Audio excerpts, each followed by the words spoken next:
Waalaikumsalam warahmatullahi wabarakatuh. Alhamdulillah, salawat serta salam kita panjatkan kepada Nabi besar Muhammad SAW beserta keluarga, sahabat, dan para pengikutnya. Di siang yang cerah ini, Alhamdulillah kita bisa berkumpul secara langsung ataupun secara virtual dalam kajian ilmu DKM Baitu Salam Rumah Sakit Kanker Darmais. Adapun tema kajian yang akan diangkat pada kesempatan kali ini adalah mengenai sholat sunnah, yang insya Allah akan dibawakan oleh Pak Ustadz Zainal Abidin LC. Nah, sebelum kita mulai, izinkan saya untuk membacakan beberapa tata tertib kajian. Yang paling pertama adalah para peserta wajib mematikan video dan mikrofon selama kajian berlangsung. Kemudian yang kedua dan terakhir adalah apabila ada pertanyaan, harap disampaikannya melalui chat yang insya Allah akan kami bacakan di akhir kajian. Mari kita tidak berlama-lama lagi. Pada Bapak Ustadz Zainal Abidin LC, saya persilahkan waktu dan tempatnya. Oh, atau pakai itu aja nih. Sebentar, Pak. Pakai ini. Siap. Oke. Iya. Yang ini headset. Iya, pakai ini. Kuatir habis nanti. Baik. Coba dites dulu, suaranya masuk. Tes. Masuk nggak, Pak, suara saya? Masuk, Pak. Jelas. Oke. Baik. Assalamualaikum warahmatullahi wabarakatuh. Waalaikumsalam warahmatullahi wabarakatuh. Innal hamdalillahi nahmaduhu wa nasta'inuhu wa nastaghfiruhu wa nastahdihi wa na'udzu billahi min shururi anfusina wa sayyiati a'malina. Man yahdihillahu fala mudilla lahu wa man yudlil fala hadiya lahu. أشهد أن لا إله إلا الله وحده لا شريك له وأن محمدا عبده ورسوله اللهم صل على محمد وعلى آل محمد كما صليت على إبراهيم وعلى آل إبراهيم إنك حميد مجيد. Bapak Ibu sekalian dan juga para karyawan, dokter, tenaga medis yang dari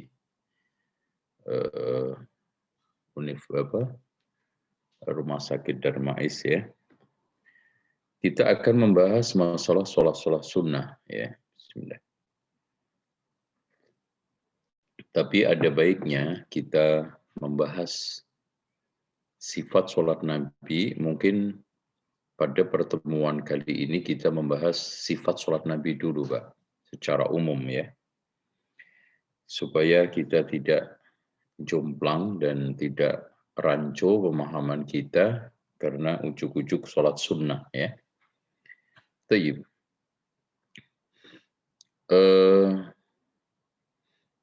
Sholat menempati posisi paling strategis dan mendasar, bahkan pilar agama, pembeda antara seorang muslim dan non-muslim.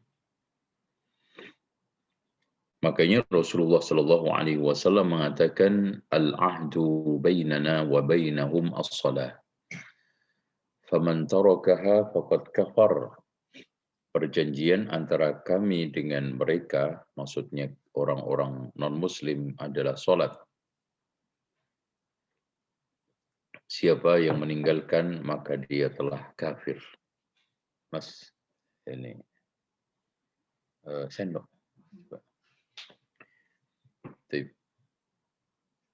Perlu diketahui bahwa secara realitas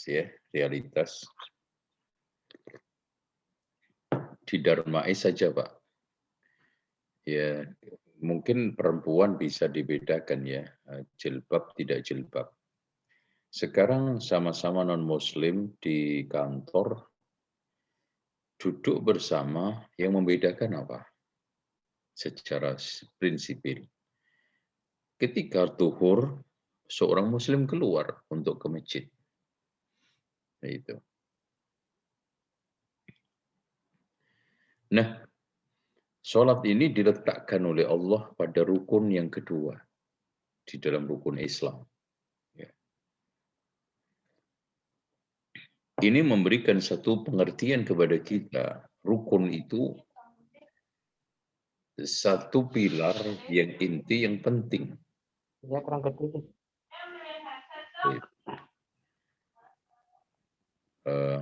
Oke, mungkin di mute enggak ya? Tes mari mau di mute. Iya kok nggak bisa. Tuh. Udah tuh.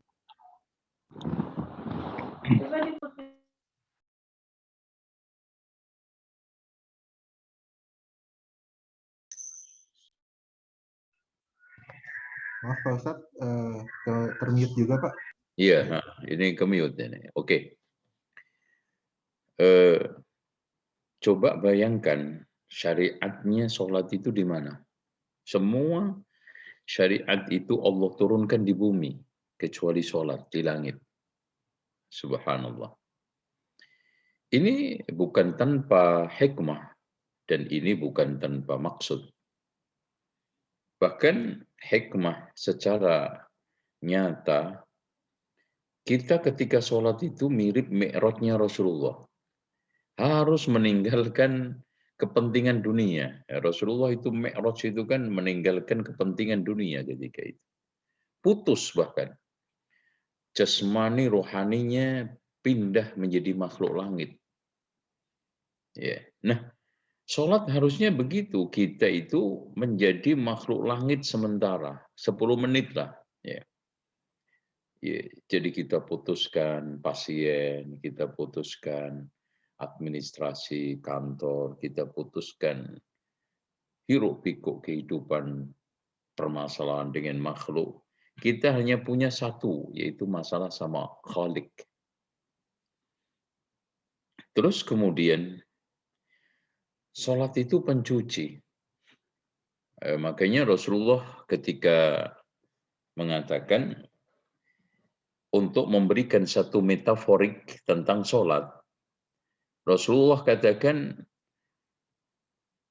Ara'aitum law kana bibabi ahadikum nahran summa yaghtasilu fil yawmi 5 marratin hal yabqa min daranihi min syai'? Masya Allah. Coba pandanganmu gimana? Kalau ada orang yang punya rumah, di depan rumah ada sungai, kemudian mandi 5 kali. Tuh, apakah masih tersisa kotoran? Tidak jelas. Makanya Rasulullah katakan, وَذَلِكَ مَثَلُ الصَّلَوَاتِ الْخَمْسِ يَمْحُ اللَّهُ بِهِنَّ الْخَطَايَا. Begitulah perumpamaan fungsi sholat 5 waktu untuk menghapus dosa-dosa kita. Makanya Rasulullah menstandarkan, maaf, Allah dulu ya, baru Rasulullah, baru Umar nanti urutnya. Allah menstandarisasikan manusia itu di sholat. Inna sholata tanha 'anil fakhsya'i wal munkar. Sesungguhnya sholat itu bisa mencegah perbuatan keji dan mungkar. Coba, dosa disebutkan dua-duanya. Apa perbedaan keji dengan mungkar, Pak? Mungkin ada yang tahu. Ada tahu nggak? Kalau keji itu kaitannya syahwat. Semua syahwat itu namanya fahisyah, fakhsya. Zina, lesbi, homoseksual. Apa aja yang ditimbulkan syahwat. Nah, al-munkar itu seluruh dosa yang membuahkan cacat aib di sosial. Munkar. Seperti mencuri, merampok, korupsi, ya, apa namanya, itu semuanya adalah mungkar. Rasulullah SAW juga menegaskan bahwa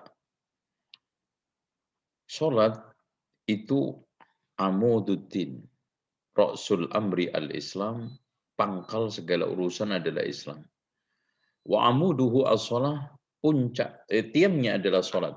Wa dirwatu sanami al-jihad, puncaknya adalah jihad. Dan Umar bin Khattab mengatakan siapa yang menyanyiakan sholat, maka dalam urusan lain lebih menyanyiakan. Jadi Ini fakta, ya, fakta yang kita tidak bisa ingkari. Tolak ukur, standarisasi itu di sholat. Makanya kalau antum mau melamar akhwat, mau cari ikhwan yang akhwat ya, semua termasuk cari pegawai, cari menantu, itu sholatnya dulu gitu Pak ya. Jadi sholatnya dulu dicek. Makanya kalau saya itu selalu memberikan satu arahan kepada SDM bidang HRD, kalau merekrut karyawan itu secara dasar itu tanya dua. Hubungannya dengan Allah lewat sholat, hubungannya dengan orang tua lewat birrul walidain. Kalau dua-duanya itu beres, insya Allah dalam urusan lain itu beres. Dan orang itu kalau sudah punya masalah dengan orang tua, dengan orang lain akan lebih mudah membuat masalah. Analoginya di mana Pak? Ya orang yang bersusah payah bertahun-tahun membesarkan, susah payah di dalam mendidik itu aja diperlakukan begitu, apalagi sama antum yang nggak ketemu apa-apa. Oke, sekarang kita masuk ke dalam sifat sholat Nabi. Kana Rasulullah sallallahu alaihi wasallam, Rasulullah SAW idza qama ila shalah, ketika qiyam menegakkan sholat, istaqbalal Ka'bah, menghadap kiblat Ka'bah. Ya, di sini menghadapnya itu ada dua, Pak. Kalau di depan Ka'bah namanya tawajjuh. Kalau kita seperti ini namanya istiqbal. Nah, kalau tawajjuh itu harus persis. Harus manter.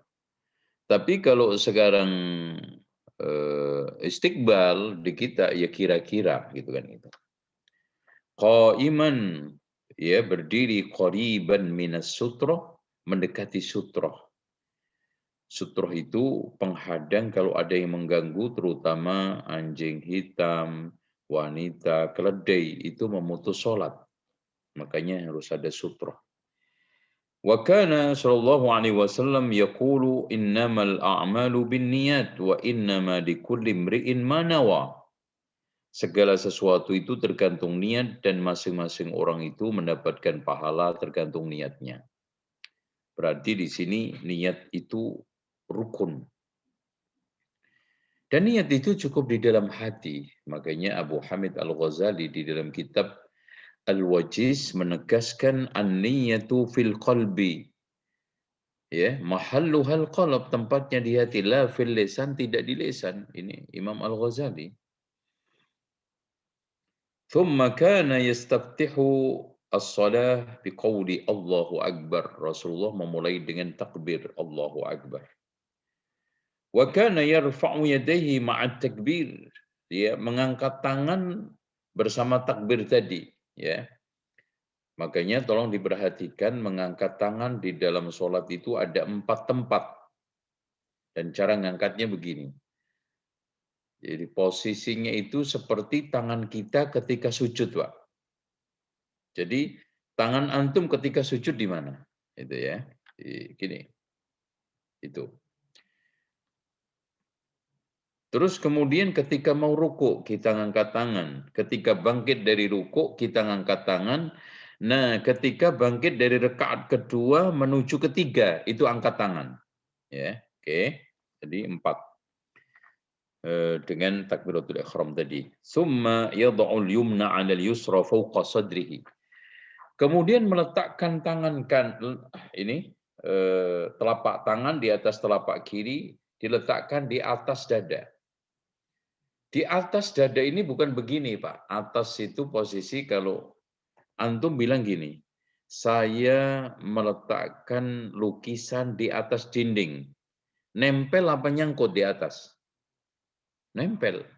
Jadi makanya di atas di dalam posisi berdiri itu nempel. Dan kita letakkan di atas perut. Ya. Jadi yang bagus itu antara perut dengan dada, itu posisinya.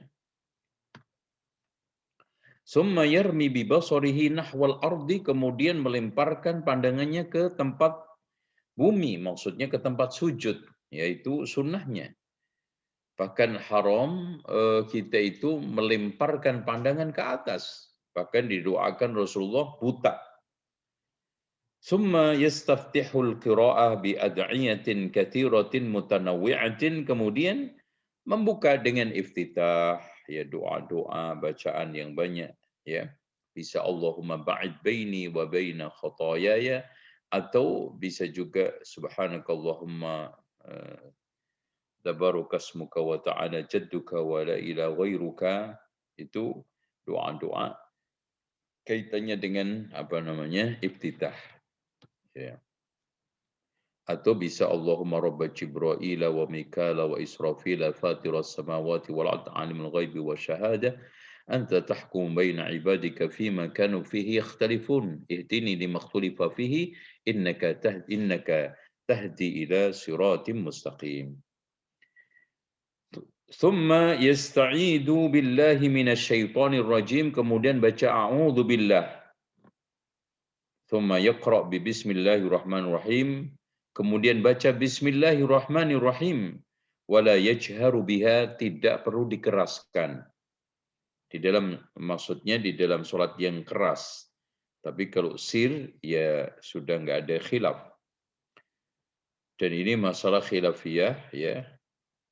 Makanya Imam Ibnu Katsir meskipun Asy-Syafi'i mengatakan aslinya itu adalah dipelankan, kadang-kadang dikeraskan dibolehkan. Taib. Thumma yaqra'ul Fatihah wa yaqta'uha ayatan. Kemudian membaca Al-Fatihah dipotong seayat-seayat. Jadi enggak dianjurkan, enggak disunnahkan nyambung. Apalagi satu nafas. Fa idzan taha minal Fatihah, ketika selesai surat membaca Al-Fatihah, qala amin wa yajhar wa yamuddu biha sautahu. Dikeraskan dan dipanjangkan. Amin gitu. Summa yaqra'u ba'da al-Fatihah surata ghairiha. Kemudian setelah Fatihah membaca surat-surat yang lainnya.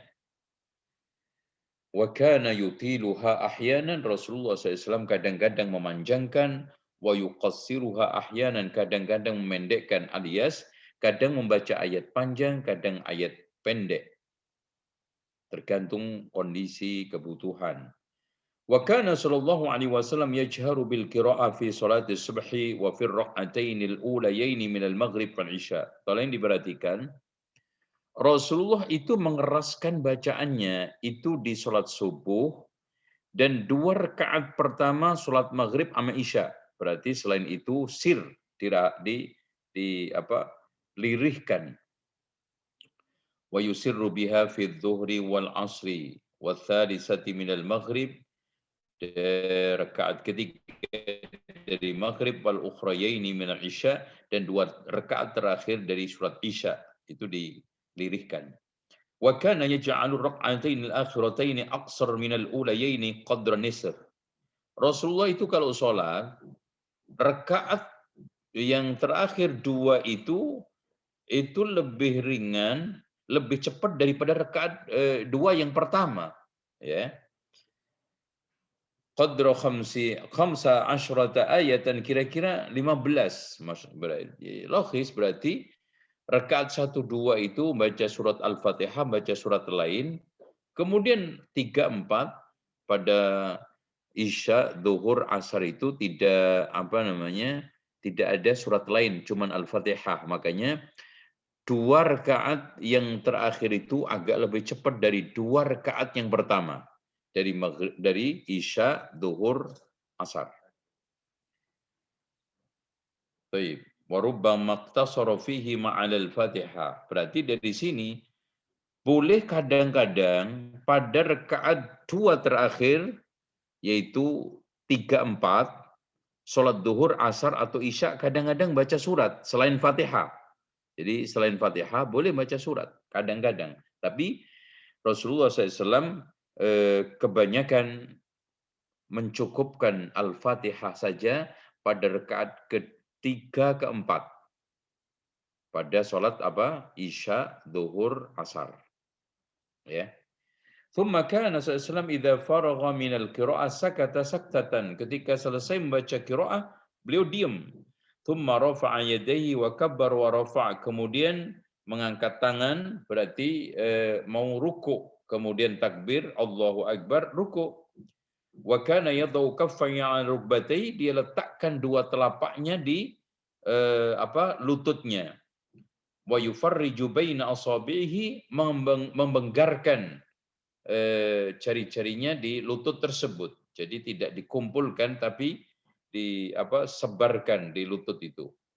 Wa yumakkinu yadayhi min rukbatayhi, dia tempelkan betul-betul tangannya itu di dua lututnya. Ka'annahu qabidun 'alaihima, seakan-akan menggenggam. Jadi menggenggam betul-betul, ya. Wa kanu yujafi mirfaqaihi an janbaihi. Tetapi dua lengannya, sikunya ini tidak nempel paha, ya, tidak ditempelkan juga ke lambung. Jadi diangkat. Wa yabsutu dhahrahu wa yusawwi, kemudian menghamparkan punggungnya rata sampai seandainya diletakin tempat minuman tidak tumpah. Hatta law sabba 'alaihi al-ma' lastaqar, kalau seandainya dituangin air maka airnya itu tidak tumpah. Itu kaidahnya. Wa kana yatma'innu fi ruku'ihi, dia itmi'nan, tumakninah di rukuknya. Jadi jangan baru rukuk langsung angkat. Itu namanya tergesa-gesa, itu salatnya mato ayam. Wa yaqulu subhana rabbiyal azimi salasan, 3 kali membaca subhana rabbiyal azimi 3 kali, ya. Wa kana yaqulu fi hadzal rukun anwa'an minal adhkari wal adiyah. Dan di sini ada beberapa zikir dan doa, ya, taratan bihada wa taratan bihada. Kadang kita baca ini, kadang baca ini subhana rabbiyal azimi. Kadang-kadang subuhun quddus rabbul malaikat waruh. Kadang-kadang subhanakallahumma hamdika astaghfiruka wa atubu ilaik. Itu kadang itu. Wa kana yanha 'ani qiraatil Qur'an fil ruku' was sujud. Rasulullah melarang membaca Al-Quran pada waktu rukuk sujud. Kenapa Pak alasannya, Pak? Alasannya, supaya orang tidak tergesa-gesa. Kalau dibolehkan, bisa aja nanti suratnya disambung ketika rukuk. Kan bisa aja kan dia sholat, belum selesai baca qiraah, Quran, imamnya rukuk. Akhirnya apa? Akhirnya dia baca di rukuk tersebut. Makanya diantisipasi, nggak boleh baca Quran di rukuk dan sujud. Summa kana sallam yarfa'u sulbahu minar rukuk qailan. Kemudian Rasulullah SAW mengangkat tulang rusuknya, tulang sulbinya. Sami Allahu liman hamida wa yarfa'u yadayhi 'inda hadzal i'tidal. Angkat tangan lagi. Jadi sudah ketiga. Jadi angkat tangan ketika takbiratul ihram, angkat tangan ketika ruku, dan angkat tangan ketika bangkit dari ruku. Ya, tolong diperhatikan itu. Wa yaqulu qa'im, sambil berdiri beliau membaca Rabbana walakal hamdu. Fakana taratan yazidu ala dzalika, kadang-kadang Rabbana walakal hamdu mil'us samawati wal ardi wa mil'u ma syi'ta min syai'in ba'd ahlas sana'i wal mad kulluna laka 'abd Allahumma la mani'a lima a'taita wa la mu'tiya lima mana'ta, dan seterusnya.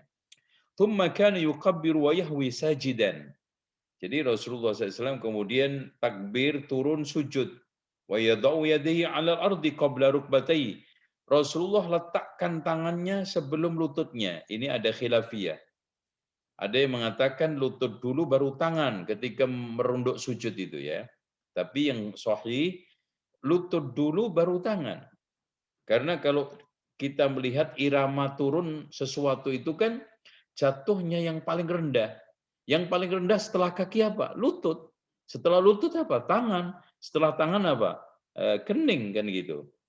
Wa kana ya'tamidu 'ala kaffayhi wa yabsutuhuma. Jadi Rasulullah ketika sujud menyandarkan, menjadikan kedua telapak itu menjadi sandaran utamanya, kemudian dihamparkan begini, ya. Jangan terlalu begini juga nggak benar. Jadi sama posisi takbir juga begini, Pak. tidak boleh begini ya. Sujud juga begini, diarahkan semua ke arah kiblat. Wa yadhu asabi'ahuma wa yuwajjihuhuma qibala al-qiblah. Diletakkan dan diarahkan seluruh jari-jarinya ke arah kiblat. Wa kana yaj'aluhuma hadwa minkibai, tempatnya, nah ini tolong dicamkan. Tempat kedua tangan adalah posisi ketika kita takbiratul ihram tadi. Ya, tempatnya di situ. Ya, kira-kira di antara telinga pundak. Hayanan hadwa udhunai wa yumakkinu anfahu wa jabhatahu min al-ard. Ditempelkan betul-betul jidatnya, ini hidungnya. Enggak boleh. Ya. Rasulullah SAW melarang orang itu sujud tanpa menempelkan hidung, ya. Wa kana yaqul umirtu an asjuda ala sabati a'dha'in. Rasulullah mengatakan saya diperintahkan untuk sujud di atas 7 anggota tubuh. Mana Pak? 1, ya, 2, 3, 4, 5, 6, 7 ya. Ini jadi 1 ini. 1, 2, 3, 4, 5 lutut, 6, 7 kaki. 7 ya. Alal jabha wa asyara biyadi ala anfi. Rasulullah SAW ketika menjelaskan kening, Rasulullah juga berisyarat dengan hidungnya. Wal yadaini, kedua tangannya, wa rukbataini, kedua lututnya, wa atrafal qadam, dan ujung-ujung kakinya. Wa kana yaqulu la salati liman lam yusib anfahu minal ard. Tidak ada salat bagi orang yang tidak menempelkan hidungnya ke bumi.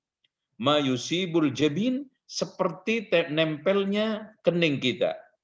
Jadi Rasulullah sampai mengatakan, la salata, tidak ada salat bagi orang yang tidak menempelkan hidung seperti nempelnya kening.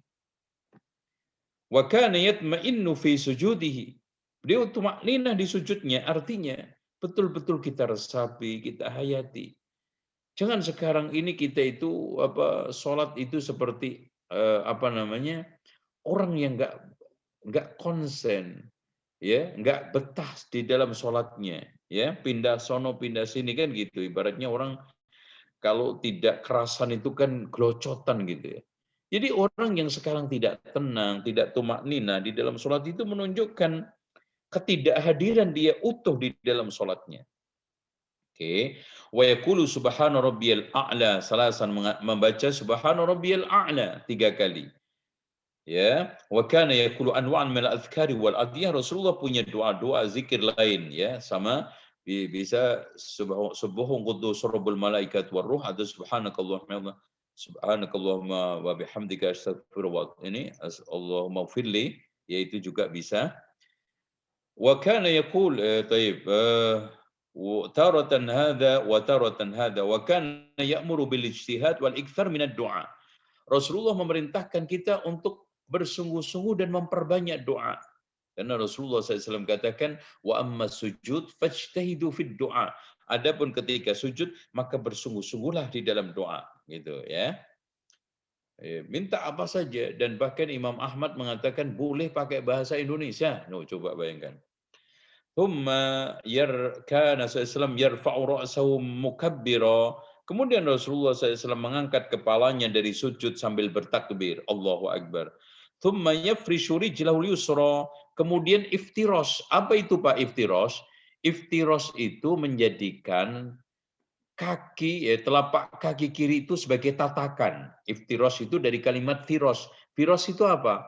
Firosh itu tikar, tatakan, ya, bahasa Jawanya itu lemean, ya, dibuat untuk tatakan, makanya disebut iftirosh, karena telapak kaki kiri didudukin oleh pantat kita, itu iftirosh. Wa yaq'adu 'alaiha mutma'innan, dia duduk tumaknina. Wa kana yansibu rijlahu yumma, ditegakkan telapak kaki kanan. Wa yastaqbilu bi asabiha al-qiblah, dihadapkan ujung-ujung jarinya, ya, jari-jarinya ke arah kiblat.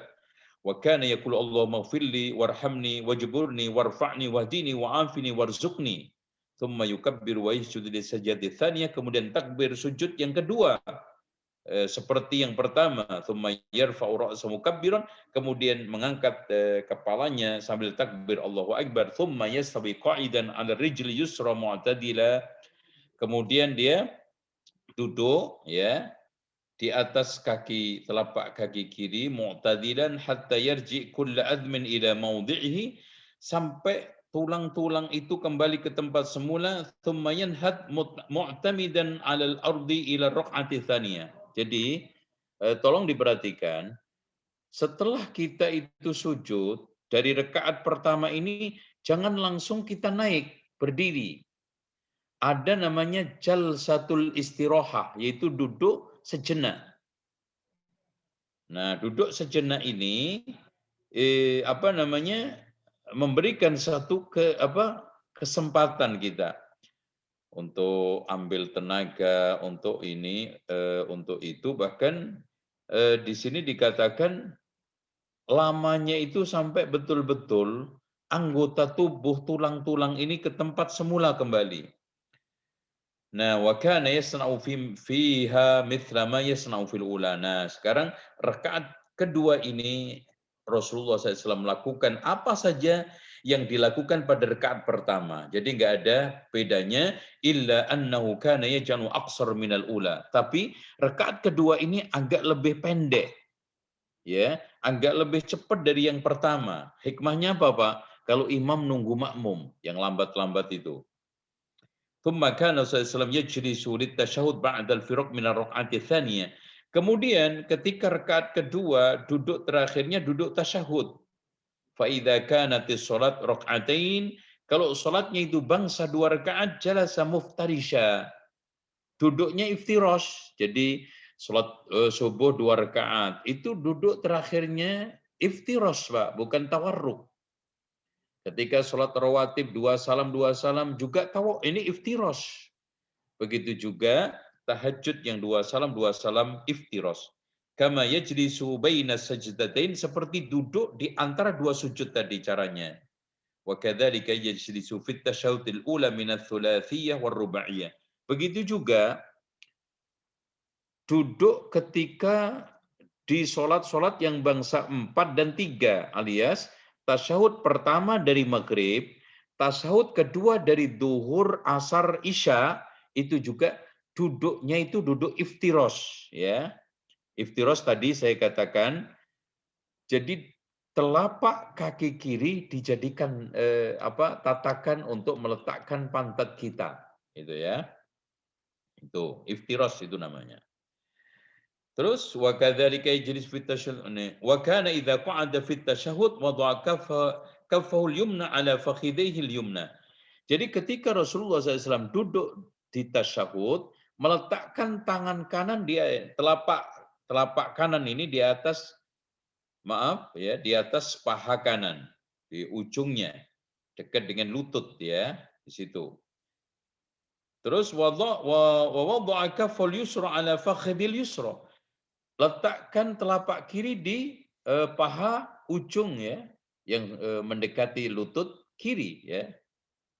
Itu caranya. Wa kana yabsutul yusra, Rasulullah menghamparkan telapak yang kiri, wa yakbidul yumna, dan menggenggam yang kanan. Wa yushiru bis sababah, berisyarat dengan jari telunjuknya, wa yarmi bi basarihi ilaiha. Rasulullah konsenkan fokusnya, pandangannya ke ujung jarinya. Itu caranya ya Pak ya. Jangan lihat sana lihat sini, ke atas ke kanan ke kiri, tidak. Tapi fokus pandangan kita tujukan di ujung jari kita. Itu caranya. Wa kana idza rafa'a usbu'ahu yuharriku wa yad'u biha. Ketika Rasulullah SAW angkat jarinya digerakkan sambil berdoa, karena Rasulullah katakan la ya ashaddu minasyaitan 'ala syaitan minal hadid. Gerakan jari ketika tasyahud ini lebih berat pukulannya buat syaitan ketimbang besi. Tsumma kana sallallahu yaqra'u fi kulli rak'atain at-tahiyyah. Setiap 2 rakaat pada saat tasyahud membaca tahiyat. At-tahiyyatu lillah wassalawatu wa thayyibatu assalamu alayka ayyuhan nabiyyu wa rahmatullahi wa barakatuh assalamu alayna wa ala ibadillah salihin. Ya. Terus kemudian salawat ya. Allahumma salli ala Muhammadin wa ala ali Muhammad kama sallaita Ibrahim wa ala ali Ibrahim wa barik ala Muhammad wa ala ali Muhammad kama barakta ala Ibrahim wa ala ali Ibrahim innaka Hamidum Majid. Setelah itu salam. Kalau 2 rakaat subuh umpamanya, rawatib umpamanya, tahajud umpamanya. Wa kana yusalli ala nafsi fit tasyahhudil ula ghairi. Rasulullah juga membaca salawat untuk dirinya. Wa syuri'a dzalika wa syar'a dzalika li ummati. Rasulullah juga mensyariatkan untuk umatnya. Wa kana sallallahu yad'u fi salati ad'iyah mutanawwiyah. Rasulullah SAW juga membaca doa yang bermacam-macam di dalam salatnya. Thumma kana sallallahu alaihi wasallam yusallimu an yaminihi. Rasulullah kemudian salam dari arah kanannya. Assalamualaikum warahmatullahi wa an yasarihi, dari kirinya juga assalamualaikum warahmatullahi. Wa kana ahyanan yazidu fit taslimatil ula wa barakatuh. Artinya kadang-kadang salam pertama Rasulullah menambahi assalamualaikum warahmatullahi wabarakatuh. Tapi kalau ke kiri cukup assalamualaikum warahmatullahi. Itu. Nah, kalau sekarang rekaatnya itu bangsa 3 seperti maghrib, berdiri lagi 1 rekaat. Bacaannya sama, kemudian setelah itu duduk terakhir, baca tasyahud, dan setelah tasyahud, innaka hamidum majid, baca doa, Allahumma inni a'udzubika min adzabi jahannam, wa min adzabil qabri, wa min fitnatil mahya wal mamati, wa min syarri fitnatid dajjal. Dan doa-doa yang lainnya, karena Rasulullah menganjurkan falyatakhayar minad du'ai ma yu'jibuhu. Hendaknya memilih-milih doa yang dia kagumi, dia sukai, terserah. Bahkan Imam Ahmad katakan tadi, boleh sekarang ini baca pakai bahasa masing-masing. Saking pentingnya berdoa ketika saat itu. Tapi kalau sekarang rekaatnya itu bangsa 4 seperti Isya, Duhur, Asar, Isya, maka tadi pada rekaat ketiga tidak duduk, jadi rekaat yang ketiga bangkit lagi, rekaat keempat baru setelah duduk tasyahud terakhir dan salam, dan bacaan tasyahudnya sama seperti tasyahud pada rekaat ketiga waktu maghrib. Kemudian cara salamnya juga sama, bacaan salamnya juga sama ketika pada waktu subuh dan juga pada waktu maghrib, yaitu Assalamualaikum warahmatullahi. Rasulullah kadang-kadang menambah Assalamualaikum warahmatullahi wabarakatuh. Kemudian ke kirinya Assalamualaikum warahmatullahi titik. Itu ya.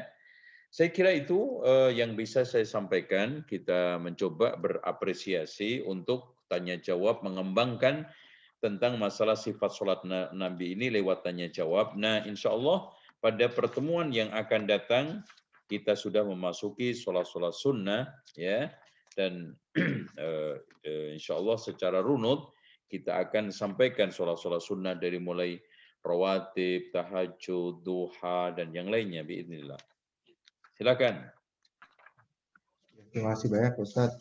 Jadi memang pada kajian kali ini kita belajar banyak sekali ya.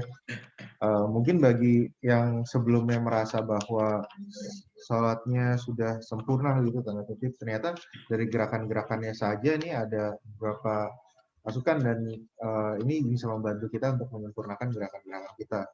Nah, mungkin dari para peserta kajian ada yang ingin menanyakan, bisa menuliskan di chat. Untuk saat ini sih masih belum ada.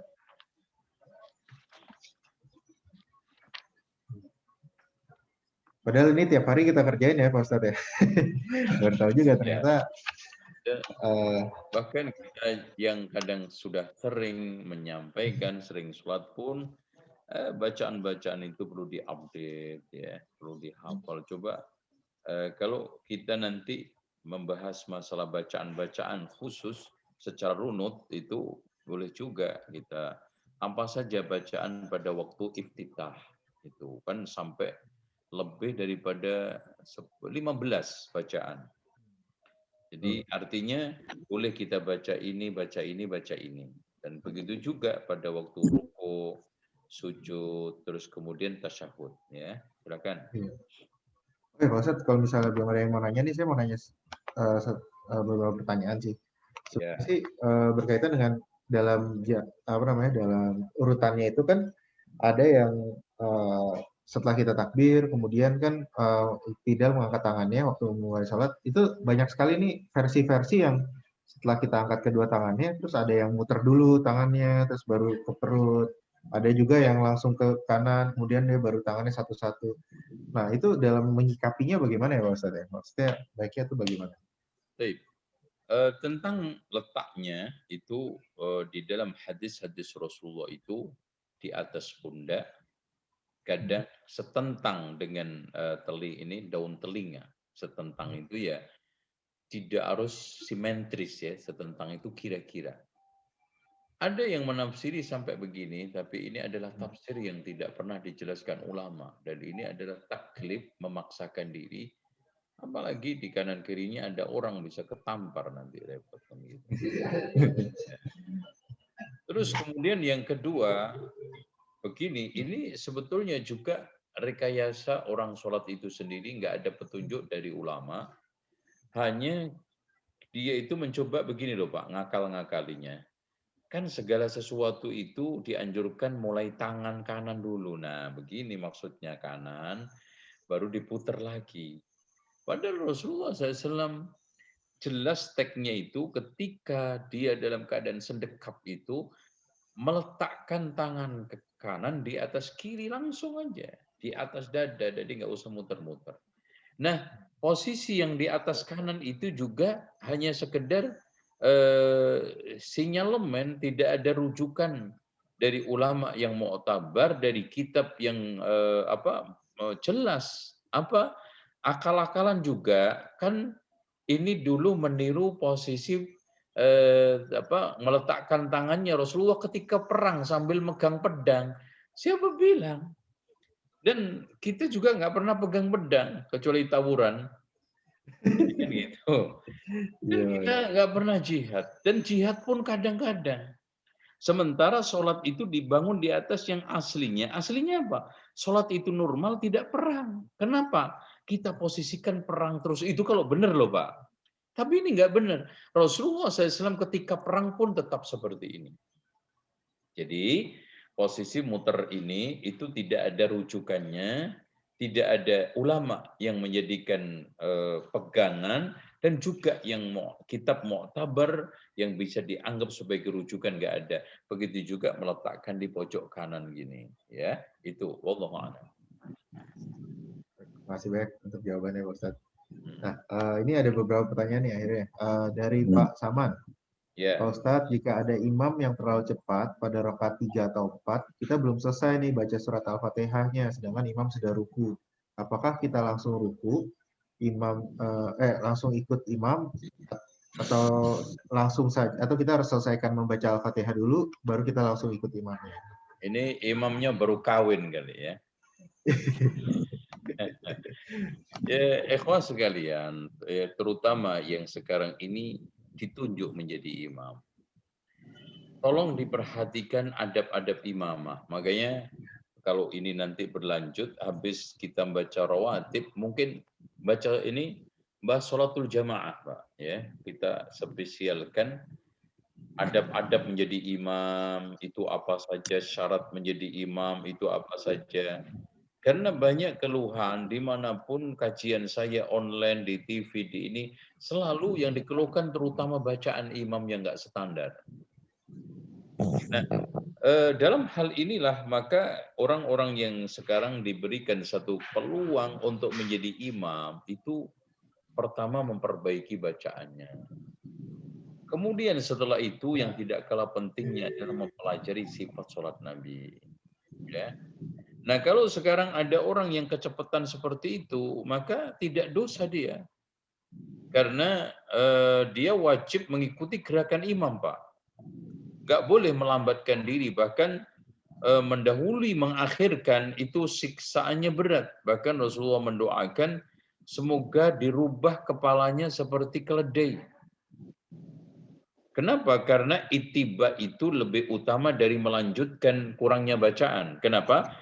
Karena Rasulullah mengatakan innama ju'ilal imamu liyu'tamma bihi, imam dijadikan untuk diikuti. Nah, dari situ apalagi di sana ada dukungan hadis, man kana lahu imamun fa salat fa qiraatul imam lahu qiraatun. Barang siapa yang memiliki imam, maka bacaan imam bisa menutupi bacaan dia. Gitu ya. Allahu a'lam bishawab. Mungkin Boleh jadi nanya ya? ini ya. Oh ya, silakan. Ya, Dr. silakan Rizal. Pak. Terima kasih Pak Ustadz. Assalamualaikum warahmatullahi wabarakatuh. Waalaikumsalam warahmatullahi wabarakatuh. Mohon penjelasan Pak Ustadz gimana cara sholat punya handicap seperti kita di sini orang-orang yang sedang sakit di rumah sakit atau orang-orang yang sakit di rumah dan kemudian sholat bagi orang-orang yang perjalanan di kendaraan apa memang memungkinkan kita sholat di kendaraan baik itu darat maupun di udara Pak Ustadz. Terima kasih. Baik, terima kasih. Masya Allah pertanyaan aplikatif ini. Jadi perlu diketahui bahwa Rasulullah mengatakan sholli qa'ima, salatlah sambil berdiri. Fa illam tastati fa qa'idan, kalau enggak mampu sambil duduk. Fa illam tastati fa ala jambin, kalau tidak mampu juga di atas lambung alias bisa tidur. Inilah mahasin kemurahan, fleksibilitas dan juga tasamuh tolerannya Islam. Dan ini bukan hanya dalam hal ini aja Pak. Lihat aja bagaimana di pandemi ini ya fatwa-fatwa ulama tentang masalah ibadah, praktek Islam itu betul-betul fleksibel memberikan kemudahan. Boleh jamaah. Ya, bahkan pada dekade awal kita sempat tidak Jumat berkali-kali kan gitu. Ini adalah tasamuh, tolerannya Islam dan juga kemurahan dan kemudahan serta fleksibilitas Islam. Baik, caranya untuk sholat di kendaraan dulu ya, sambil duduk berisyarat begini Pak, ya. Sama takbirnya seperti takbir kita normal karena gini kaidahnya secara umum. Mana aja gerakan sholat itu masih bisa dilakukan secara normal, lakukan. Meskipun yang lainnya nanti nggak normal. Gitu ya. Allahu Akbar. Begitu juga meletakkan tangan, kan masih bisa normal nih. Di atas dada, kan gitu. Terus kemudian ketika sujud, itu merunduk tidak terlalu banyak. Ya. Allahu Akbar sujud begini ya. Sami Allahu liman hamidah tetap normal karena masih bisa normal angkat tangan. Terus ketika sujud itu agak sedikit dalam gerunduknya. Baca doa terus Allahu Akbar, Rabbi fili boleh, Allahumma Rabbi fili warhamni warfa'ni warzuqni wajburni wa'afini wa'afani tadi. Terus Allahu Akbar subhana rabbiyal a'la, bangkit lagi Allahu Akbar ke rakaat kedua. Ya. Terus kemudian kita sudah habis bacaan, rukuk lagi. Ya, sami Allahu liman hamidah. Terus kemudian sujud seperti tadi, bangkit dari sujud, bacaannya sama, sujud lagi, bangkit tahiyat. Sudah. Nah, ketika tahiyat pun sambil duduk, kita lihat. Kalau duduknya kursi, ya kita tetap bisa meletakkan tangan kita di atas lutut, Mas Ian. Yang kirinya megar, yaitu dihamparkan, yang kanannya digenggam sambil tetap bisa berisyarat begini. Di pesawat juga begitu, Pak. Pesawat, di bis, ya. Di kapal juga, apalagi di kapal itu kadang-kadang ada masjid musolanya, nggak ada masalah sih. Tapi kadang-kadang ada kapal-kapal kecil seperti Dumai Singapura, Dumai Malaysia, itu nggak ada tempat sholat. Kalau kita terpaksa sholat di atas kursi-kursi kapal itu ya silahkan kan gitu. Kalau di kendaraan. Nah, tentang masalah bersucinya, bersuci bisa wudhu kalau memang bisa normal dapat air. Kalau tidak maka kita tayamum, dan caranya tayamum kita tepukkan di mana aja. Karena so'id itu mukanya bumi. Jadi tidak harus berdebu. Ya tidak harus ada tanah yang mengandung debu. Kalau seperti itu nanti Garuda bisa belepotan. Coba bayangkan kalau jamaah haji yang pakai pesawat tingkat itu, kan kalau yang bikinan mana itu yang Airbus itu yang tingkat 2 kan 800 itu, Pak. Coba Mbak bayangin kalau masing-masing bawa segenggam tanah. Wah itu Masya Allah itu bisa 5 pikul itu. Nanti pesawat kayak apa? Bahkan dinding pesawat, kursi pesawat yang itu ada mejanya, ditepuk, sekali tepuan untuk wajah, sekali tepuan untuk tangan. Begini Pak caranya ya, bukan begini. Gini, tangan kanan dulu, baru kiri. Ini caranya. Cara basuhnya ya. Ya, kita tepuk. Kalau ini wajah begini cukup ya. Nah, yang kedua seperti ini. Atasnya ya. Ini caranya. Nah, kemudian ketika kita sakit, kalau sakit bisa sambil duduk selonjoran menghadap kiblat tetap ya, Pak ya. Kalau memang posisinya boleh memungkinkan ya, karena posisi tempat tidur rumah sakit ini kan nggak bisa diatur-atur ya, nggak bisa diatur ngadep kiblat semua kan. Nah kalau tidak memungkinkan, kalau mungkin sih kita geser atau terserah ya. Tapi kalau tidak memungkinkan, kata Allah Subhanahu wa taala, "Fawalli wajhaka syatral masjidil haram fa aina ma tuwallu fa thamma wajhallah." Akhirnya aslinya hadapkan wajahmu ke kiblat, tapi kalau nggak bisa, mana saja kamu akan menghadap Allah, gitu kan gitu. Terus kemudian sama kalau memang duduk sambil selonjoran kan pasti bisa takbiratul ihram. Terus kemudian rukuknya juga masih bisa isyarat, sujudnya agak dalam, bangkit dari sujud, terus sujud lagi masih bisa. Nah, posisi semua Pak dalam kondisi duduk ini yang terbaik adalah duduk sila. Ya, dari penjelasan para ulama, duduk sholat sambil duduk atau sholat dalam keadaan duduk itu ada 3 posisi. Yang pertama posisi sila, yang keduanya adalah posisi seperti kita itu tasyahud, ya. Posisi kita seperti tasyahud, ada yang posisi bebas, ya, terserah ya. Nah, di antara posisi yang paling baik ini adalah posisi sila. Kenapa? Karena itu yang paling bakoh kalau umpamanya kita di kapal, di pesawat, di ini. Dan paling kuat dari goncangan-goncangan dan paling nyaman bagi orang yang sakit juga. Gitu. Oke. Nah, seperti itu sama. Terus kemudian kalau sudah rakaat kedua, kalau subuh, langsung tasyahud, kemudian salam. Nah, tolong diperhatikan ada tambahan Pak. Bagi orang yang sakit opname dibolehkan jamak, tapi bukan qashar ya. Tolong diperhatikan. Karena qashar itu kaitannya safar, jamak kaitannya adalah susah, repot, dan mengalami berbagai macam kendala. Contoh, wanita yang istihadah, pulak balik ke kamar mandi, pulak balik membersihkan, maka dianjurkan untuk jamak, zuhur, asar, maghrib dengan isya. Tapi jangan kayak orang jamak kampung Gunung Kidul ya Pak ya. Zuhur, asar, maghrib, isya dijadiin satu. Sekalian aja subuh kan gitu. Enggak benar ya. Ini kenapa zuhur sama asar, maghrib sama isya? Rahasianya Pak, kenapa? Karena itu satu waktu. Lihat zuhur, asar nyambung.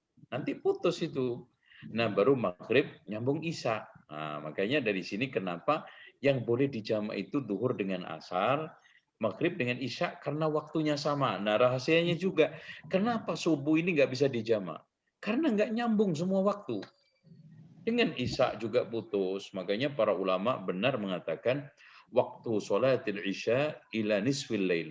Waktu sholat isya yang benar itu sampai pertengahan malam. Berdasarkan hadis Rasulullah yang diriwayatkan oleh Imam Al-Bukhari itu. Karena putus.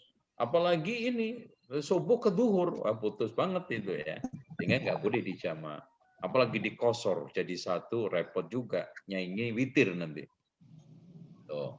Begitu juga orang yang sekarang ini tenaga para medis Yang nunggui COVID ya, karena terus-terusan pakai pakaian itu APD ya, lepas itu ganti lagi, maka dibolehkan jamak juga. Berarti bedanya qashar dengan jamak. Kalau qashar itu berubah kok sholatnya, format sholatnya berubah, 4 jadi 2. Kalau jamak itu yang berubah waktunya, duhur ke asar atau asar ke duhur, maghrib ke isya atau isya ke maghrib.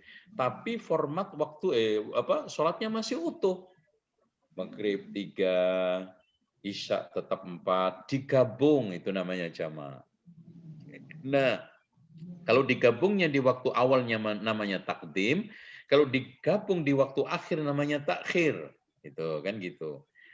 Contoh duhur sama asar digabung 4 gitu. Ini pelaksanaan sholat jamaah ketika kita dalam keadaan sakit atau para medis yang menangani orang yang sakit itu ya. Allah alam. Silakan yang lain. Boleh satu lagi Pak Ustadz tambahan? Oh ya, siap Pak. Masya Allah.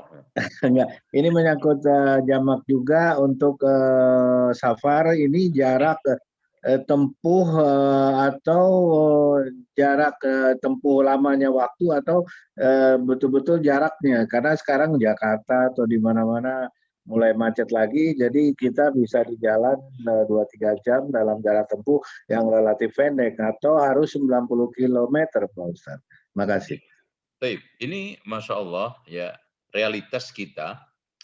Kalau kita sekarang macet Pak, solusinya itu di jamak, bukan di qashar. Makanya konsistensi qashar itu tetap berpatokan pada jarak.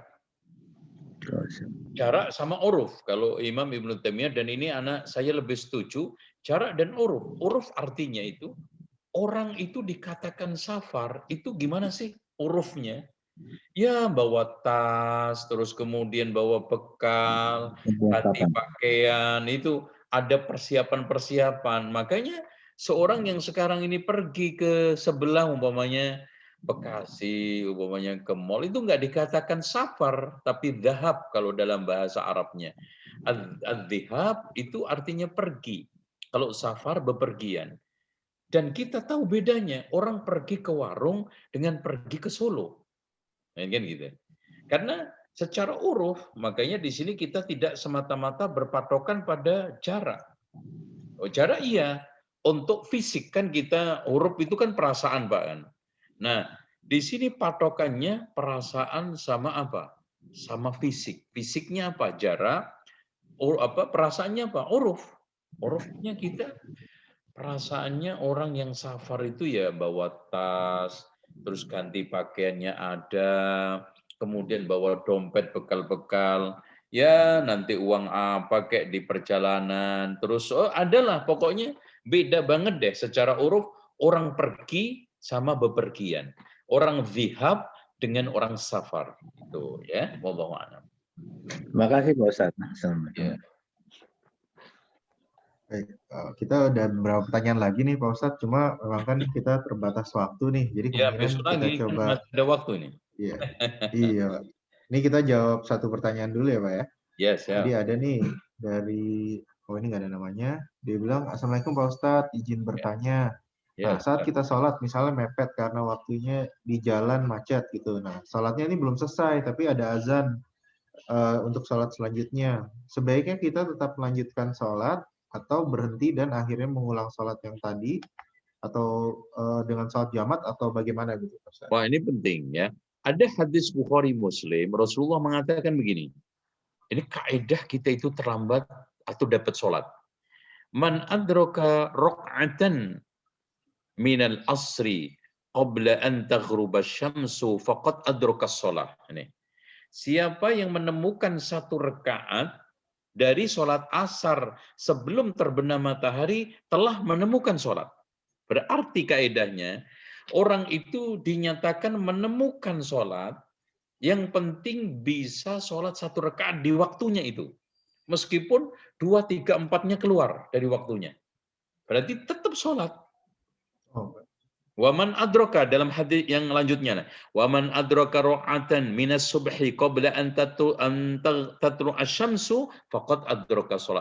Barang siapa juga yang menemukan satu rakaat dari sholat subuh sebelum terbit matahari, maka dia telah menemukan sholat.